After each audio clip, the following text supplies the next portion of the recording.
गोर लगै छी। अपने सबके मिथिला संस्कार पर स्वागत करै छी। अपने सबके खरजितिया के बारे में बतबै छी।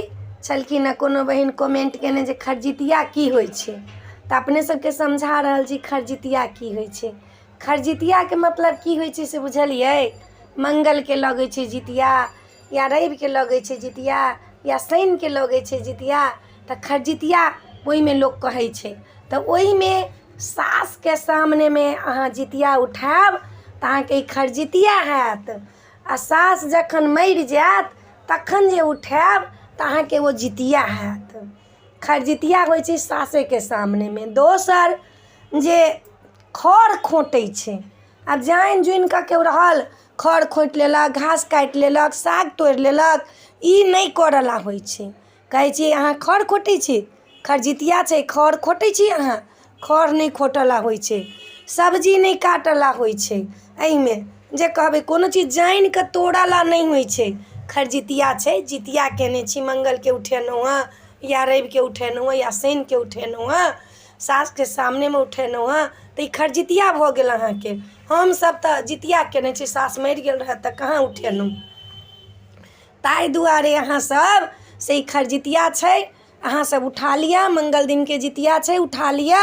और जानि पानि कऽ कोनो चीज एना कऽ नहि तोड़ी। ओ खढ़ खोटा जेतै, खरजितिया हैत अहाँके से भग्न भऽ जायत।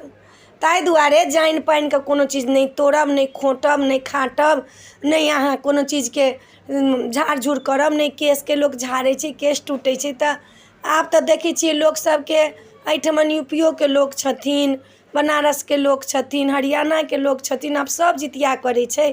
ओसब तऽ अपन केश तेश झाड़ि माथि कऽ अबै छथिन, लेकिन अपना सबमे नहि। दोसर झाड़ि देलक तऽ झड़ायल, नहि तऽ नहि झड़ायल, जहिना रहल तहिना रहल। परात भेने जे पारन रहल तहन लोक अपन सब श्रृंगार केलक।